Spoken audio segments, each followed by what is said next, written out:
ao nosso estudo bíblico, em nome de Jesus. Tenho certeza que esse estudo bíblico vai ser uma bênção, vai ser um divisor de águas para a sua vida.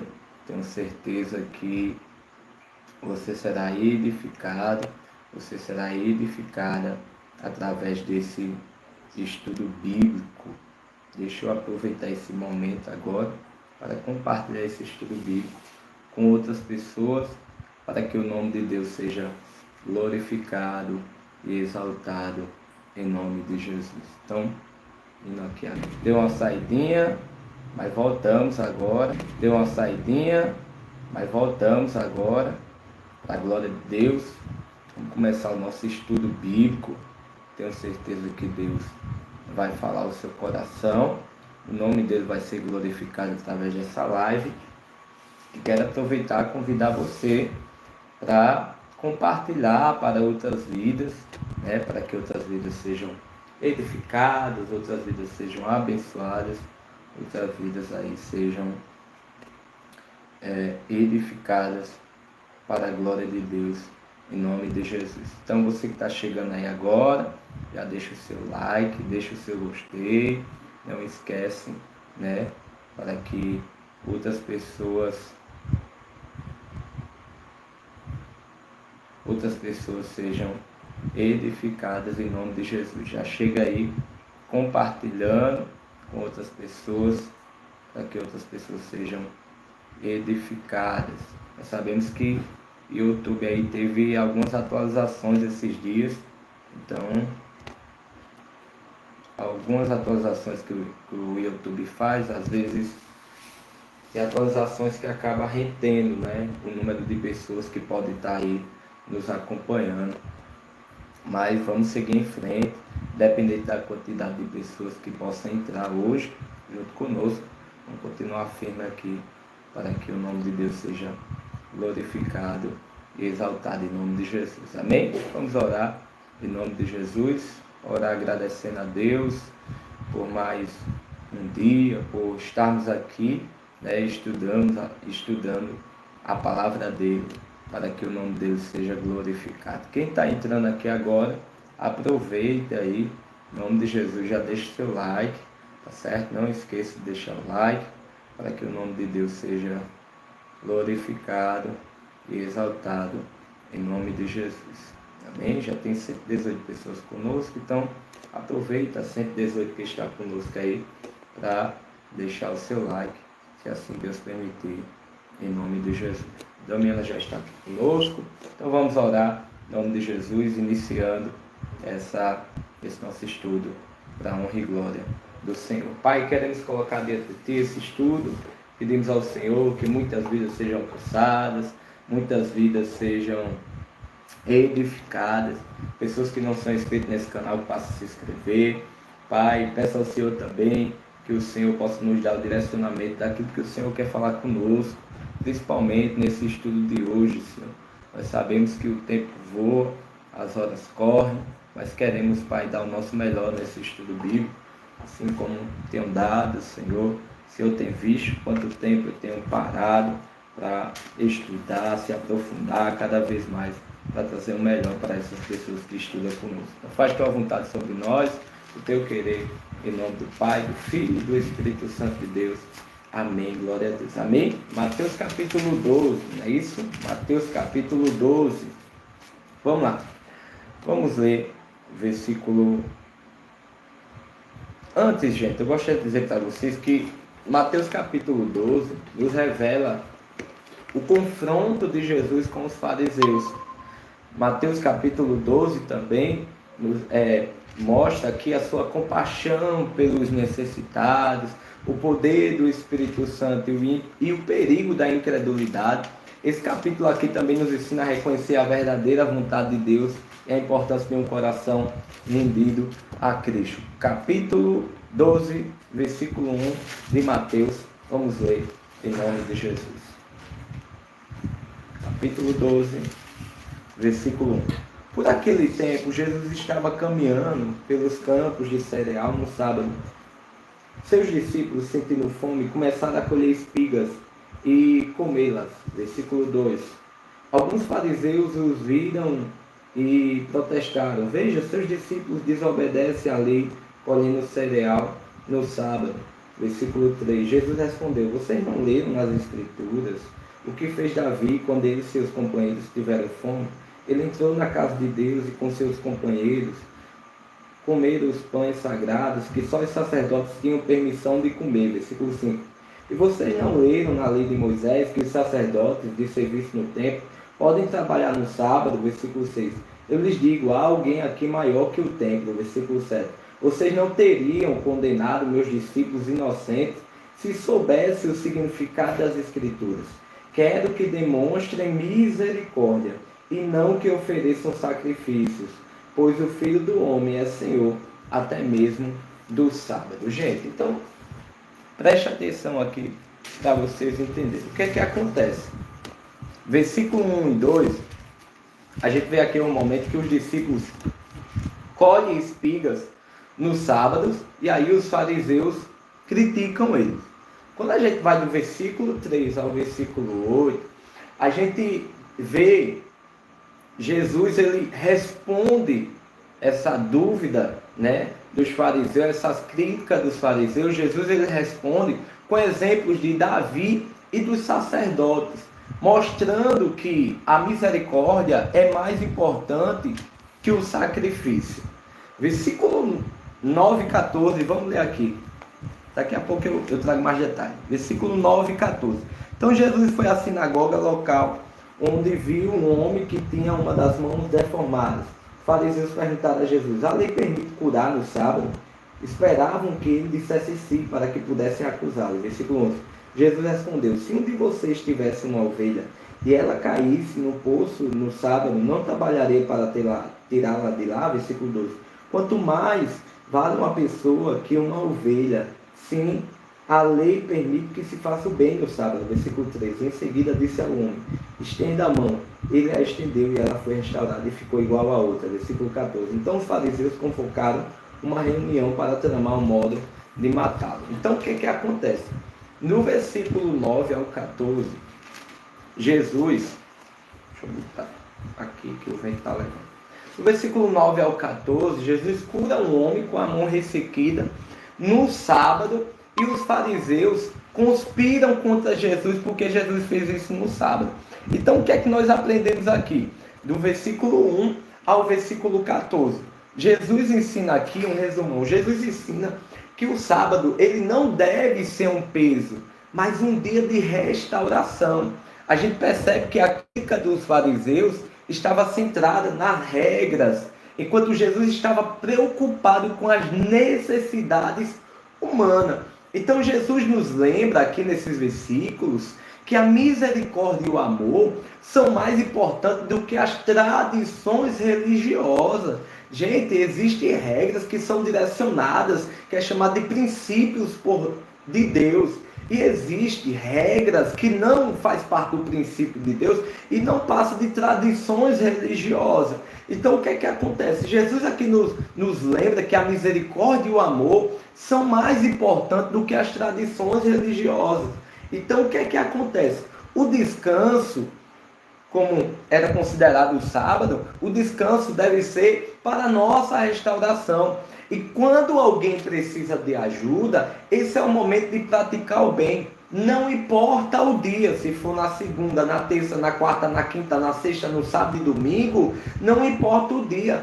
Nós devemos praticar o bem independente do dia. Então, o descanso, gente, a gente precisa entender isso, que o descanso ele é importante.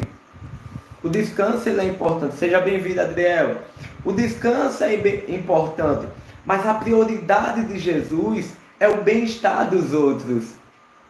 Às vezes, nós podemos ser tão rígidos com regras que esquecemos de olhar para as necessidades. O YouTube aqui está travando. Então, às vezes, nós podemos ser tão rígidos com regras que esquecemos de olhar para as necessidades ao nosso redor. Agora, se pergunte você mesmo, em que áreas... Se pergunte assim, em que área da minha vida? Isso é para você se perguntar para você, enquanto eu me pergunto para mim. Em que áreas da minha vida posso ser mais misericordioso e atento às necessidades dos outros. Porque às vezes a gente só olha para a gente só olha para a nossa necessidade, a gente só olha para a nossa dor, a gente só olha para a nossa angústia, a gente só olha para nós e esquece que às vezes tem alguém do nosso lado que está pior do que a gente. Às vezes a gente olha demais para dentro da gente, mas a gente não para pensar, peraí, quem é pai, né? Peraí. Rapaz, nesse exato momento, tem um pai que está passando uma luta mais difícil do que eu, que acabou de perder o filho nas drogas. Está morto o filho. E às vezes quem é mãe poderia pensar, peraí, tem alguém que está com uma situação pior do que eu. Ou alguém que é filho, peraí, tem alguém que está passando uma situação pior do que eu. Ou alguém que é jovem, peraí, nesse exato momento tem um jovem passando por algo pior do que eu. Então, em que áreas da minha vida eu posso ser mais misericordioso e atento às necessidades dos outros? Para mim estar aqui, irmãos, é como eu digo sempre aqui na live, para mim estar aqui, eu tive que abrir mão das minhas coisas em prol dos outros.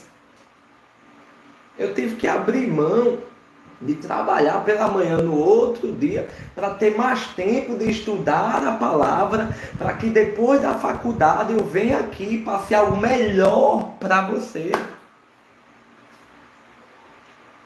Então isso é fazer o quê? É abrir mão da minha necessidade, abrir mão, é uma forma de ser misericordioso e atento à necessidade dos outros. Agora pense na sua rotina diária. Quando você tiver a oportunidade de ajudar alguém, mesmo que isso não se encaixe no seu horário ideal,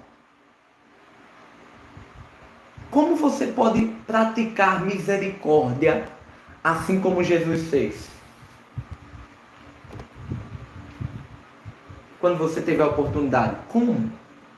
Como pode praticar misericórdia assim como Jesus fez? Seja no seu trabalho, seja num curso que você faz, ou numa aula. Como você pode praticar misericórdia? Como você pode ajudar alguém? Eu quero que essa semana, ou até mesmo comece de amanhã, colocando isso aqui em prático, que você escolha uma área da sua vida onde você pode ser mais misericordioso com os outros. Seja com sua família, seja com alguém do seu trabalho, seja até mesmo com um amigo que você tem dificuldade. Pratique o que Jesus nos ensina. Deus está te ensinando aqui a viver com graça e misericórdia em todas as situações. Vamos ler o versículo 15 ao 21 agora. Mateus capítulo 12. Versículo 15 ao 21. Jesus, sabendo o que planejavam, retirou-se daquela região. Muitos o seguiram, e ele curou todos os enfermos que havia entre eles. Versículo 16. Contudo, advertiu-lhes que não revelassem quem ele era. Versículo 17.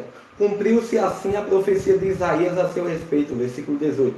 Vejam meu servo, aquele que escolhi, ele é meu amado, nele tenho grande alegria. Porém sobre ele meu espírito, e ele proclamará justiça às nações. Não lutará, nem gritará, nem levantará a voz em público. Não esmagará a cana quebrada, nem apagará a chama que já está fraca. Por fim, ele fará que a justiça seja vitoriosa, e seu nome será a esperança de todo o mundo. Então, aqui nós vemos, Jesus cura as multidões, e Jesus aqui se retira, e aqui também cumprindo a profecia de Isaías sobre o servo escolhido por Deus. Então o que é que acontece aqui? Jesus não buscava fama ou reconhecimento. Jesus ele se dedicava a cumprir a missão dada por Deus com humildade e poder. Então aqui a gente percebe que Jesus, ele é o escolhido, ele é o servo escolhido, que traz justiça e esperança, muitas vezes de forma silenciosa e mais profunda. Então Jesus nos ensina que a verdadeira grandeza está em servir aos outros sem esperar nada em troca. A humildade não é um sinal de fraqueza, a humildade é sinal de força interior.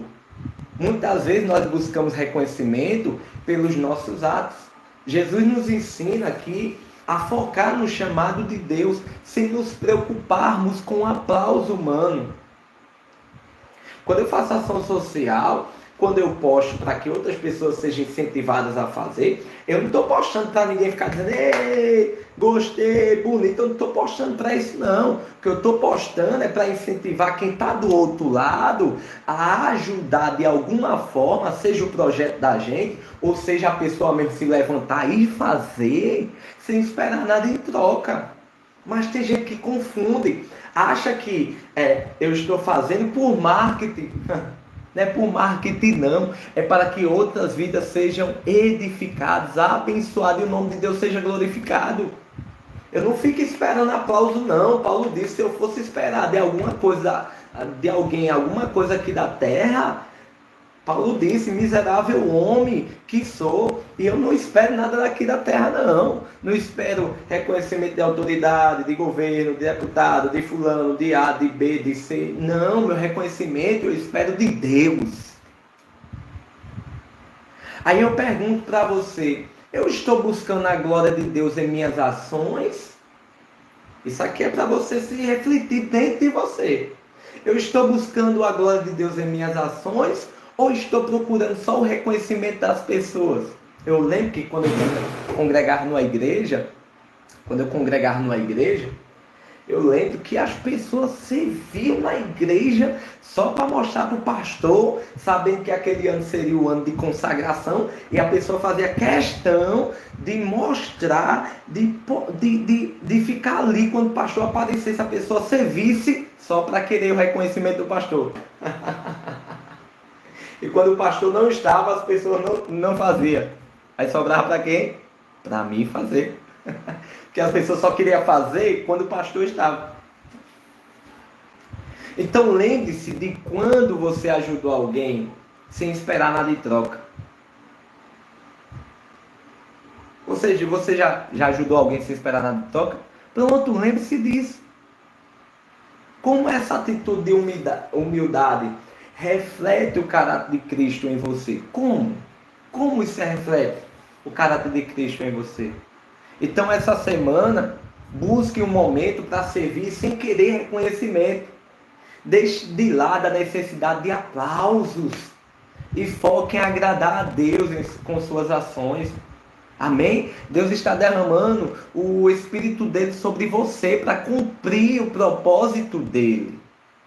Ou você tem o Espírito Santo para fazer só pensar na sua vida?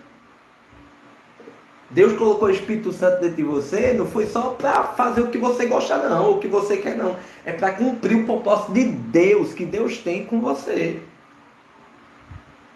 Amém? Versículo 22. Versículo 22. Então levaram até Jesus um homem cego e mudo que estava possuído por um demônio. Jesus o curou e ele passou a falar e ver. Admirada a multidão perguntou, será que este homem é o filho de Davi? No entanto, quando os fariseus souberam dos milagres, disseram, ele só expulsa demônios porque seu poder vem de Beelzebul, o príncipe dos demônios. Jesus conhecia os pensamentos deles e respondeu, todo reino dividido internamente está condenado à ruína. Uma cidade ou família dividida contra si mesmo se desintegrará. Se Satanás expulsa Satanás, está dividido e luta contra si mesmo, seu reino não sobreviverá. Versículo 27. Se eu expulso demônios pelo poder de Beelzebul, o que dizer de seus discípulos? Eles também expulsam demônios, de modo que condenarão vocês pelo que acabaram de dizer. Versículo 28. Mas se expulso demônios pelo Espírito de Deus, então o reino de Deus já chegou até vocês. Versículo 29. Afinal, quem tem poder para entrar na casa de um homem forte e saquear seus bens? Somente alguém ainda mais forte, alguém capaz de amarrá-lo e saquear a sua casa. Versículo 30. Quem não está comigo opõe-se a mim, e quem não trabalha comigo, na verdade, trabalha contra mim. Versículo 31. Por isso eu lhes digo, todo pecado e toda blasfêmia será perdoado, mas a blasfêmia contra o Espírito não será perdoada. Versículo 32. Quem falar contra o Filho do Homem será perdoado, mas quem falar contra o Espírito não será perdoado, nem neste mundo, nem no mundo por vir. Gente, o que é que acontece aqui? Aqui Jesus mostra, né, do versículo 22 ao 32, o reino dividido em um pecado imperdoável. Do versículo 22 ao 30, Jesus expulsa um demônio e os fariseus o acusam de agir pelo poder de Satanás. Do versículo 31 ao 32, Jesus fala sobre o pecado imperdoável contra o Espírito Santo. Então aqui, juntando esses versículos, aqui Jesus nos alerta sobre o perigo de atribuir o poder de Deus ao mal. Amém? É como alguém que é usado por Deus, alguém que é usado por Deus e alguém olha e diz, esse homem aí é cheio de Satanás. Esse homem aí está expulsando pelo Satanás.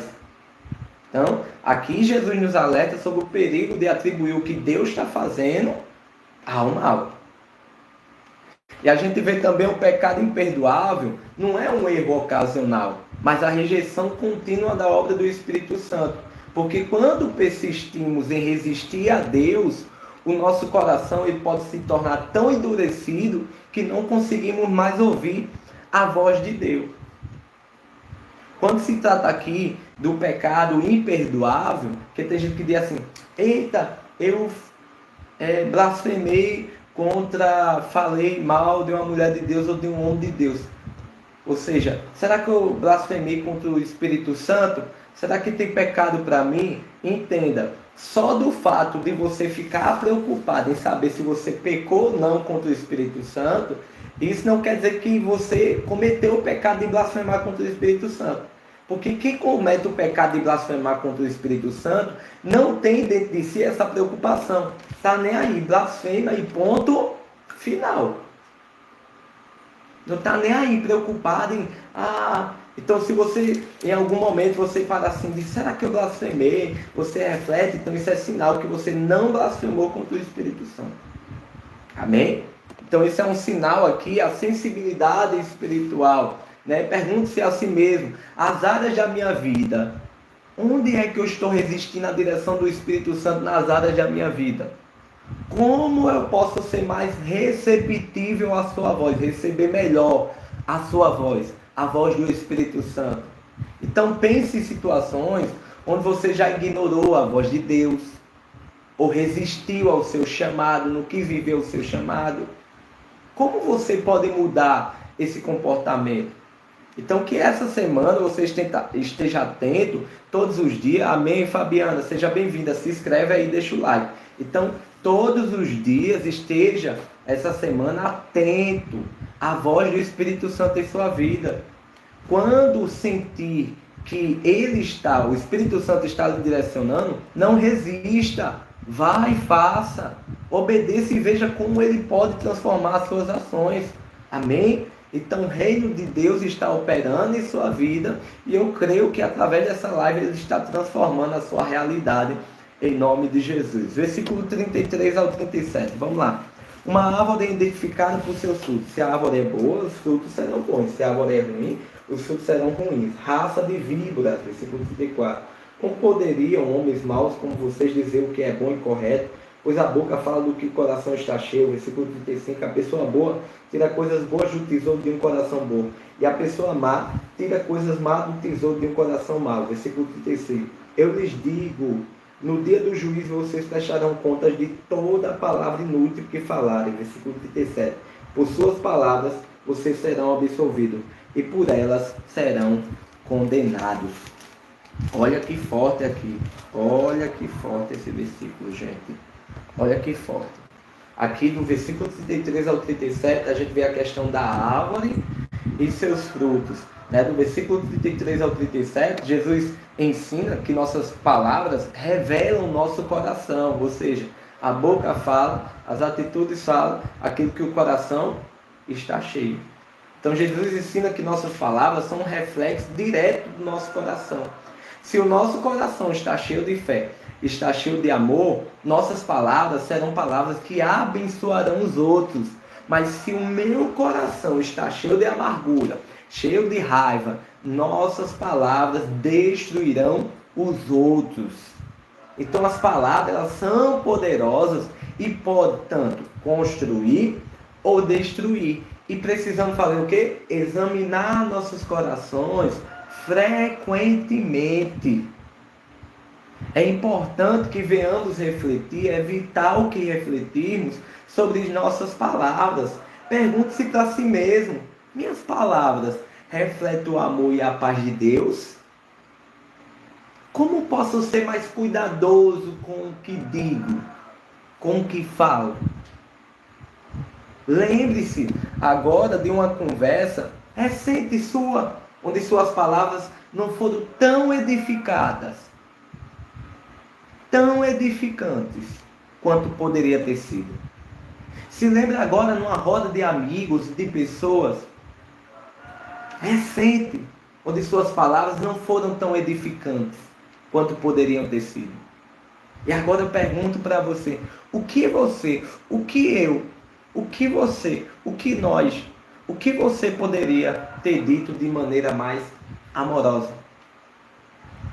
Essa semana, seja mais consciente das suas palavras.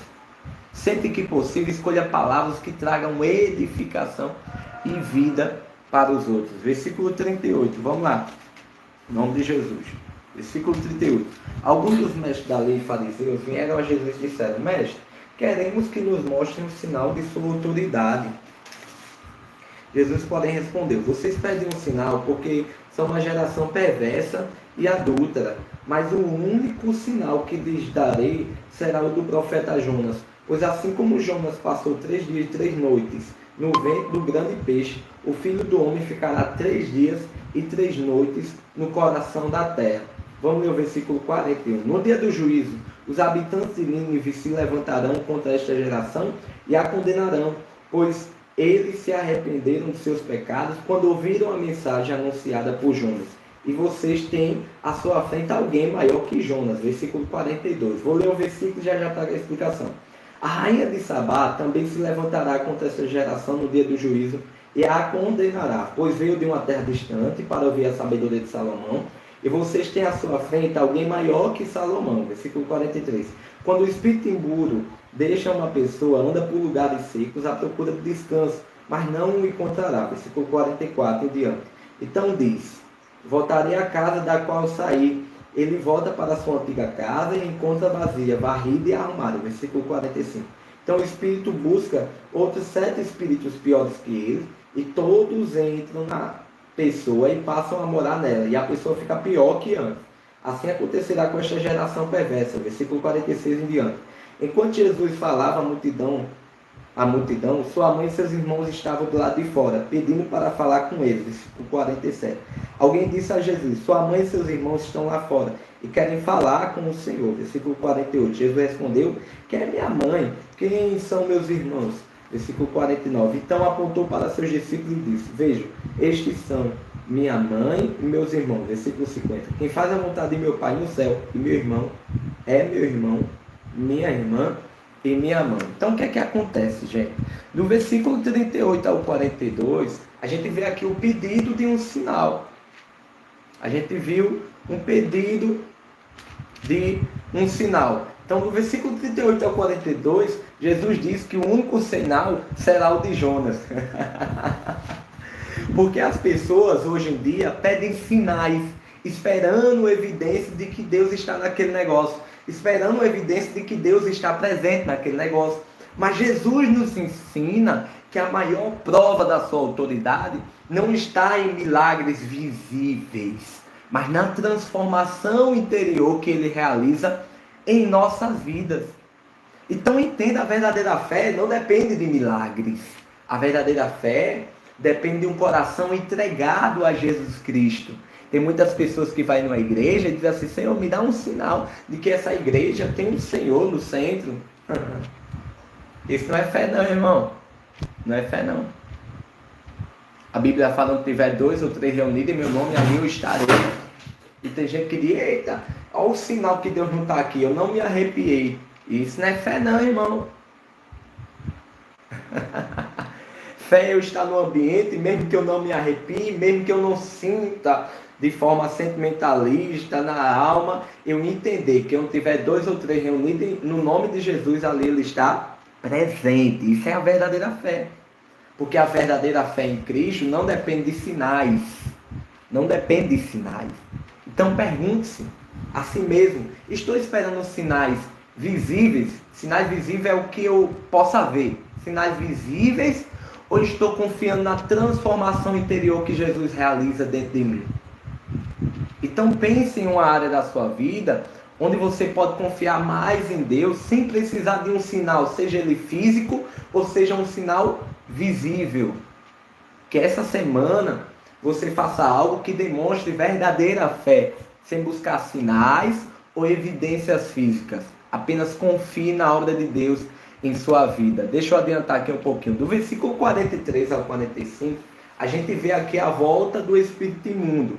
Ou seja, o perigo de uma vida vazia de Deus.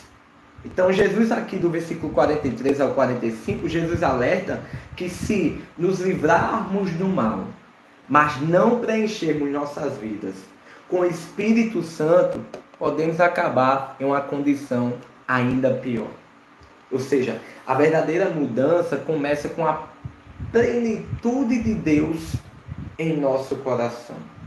Então nós precisamos nos encher do Espírito Santo constantemente para evitar recaídas espirituais. Imagine agora que você tem um jardim, você decide remover as ervas daninhas, que é o que impede o crescimento daquele jardim, mas aí você remove as ervas daninhas, você remove os problemas, mas não cuida das plantas daquele jardim. Você não rega, você não faz com que o solo seja fértil. O que é que acontece? O que é que vai acontecer nesse jardim? O jardim que poderia ser bonito acaba mais seco e cheio de ervas daninhas do que antes. Se você tem lutado contra vícios ou pecados, lembre-se de que não é suficiente apenas parar de fazer algo. Lógico, a gente tem que parar de fazer. Mas só parar de fazer não é suficiente. Por quê? É preciso preencher sua vida com o Espírito de Deus. Agora pergunte-se para você mesmo: o que eu estou fazendo para garantir que minha vida esteja cheia do Espírito Santo? Que essa semana você busque se encher do Espírito Santo cada vez mais. Isso pode ser feito através da oração, da leitura da palavra, do jejum, se distanciando também de influências negativas à sua volta. Tudo isso pode lhe encher e faz com que você busque se encher cada vez mais do Espírito Santo. Versículo 46 e 50, para a gente encerrar. A gente vê aqui a verdadeira família de Jesus. Do 46 ao 50, Jesus diz que sua verdadeira família é aquela que faz a vontade de Deus. Ou seja, Jesus redefine aqui o conceito de família, mostrando que todos que seguem a vontade de Deus se tornam seus irmãos e irmãs. Ou seja, não importa a sua origem, todos podem fazer parte da família de Deus. Porque a verdadeira família de Jesus é formada por aqueles que de coração obedecem à vontade de Deus. A verdadeira família de Jesus é formada por aqueles que de coração obedecem à vontade de Deus. Aí eu pergunto para você: você já se considerou parte da família de Deus? Como sua vida reflete essa identidade? Eu faço parte da família de Deus. Como a sua vida tem refletido, demonstrando que você faz parte da família de Deus? Agora pergunte-se para você: eu estou vivendo como um verdadeiro membro da família de Deus? Ou só como um membro de placa de igreja? Ou só como um membro de placa de congregação? ou só como membro de parede, de teto? Eu estou vivendo como um verdadeiro membro da família de Deus? Reflita nessa pergunta. Então, Mateus capítulo 12 nos ensina que a misericórdia e o amor estão acima das tradições religiosas. Nos ensina também que devemos cuidar do nosso coração e das nossas palavras. Nos ensina também que a verdadeira fé não depende de sinais. Aí pegando aí. E também nos ensina que precisamos ser cheios do Espírito Santo. Mateus aqui também nos ensina que nós somos chamados a fazer parte da família de Deus por meio da obediência. Amém?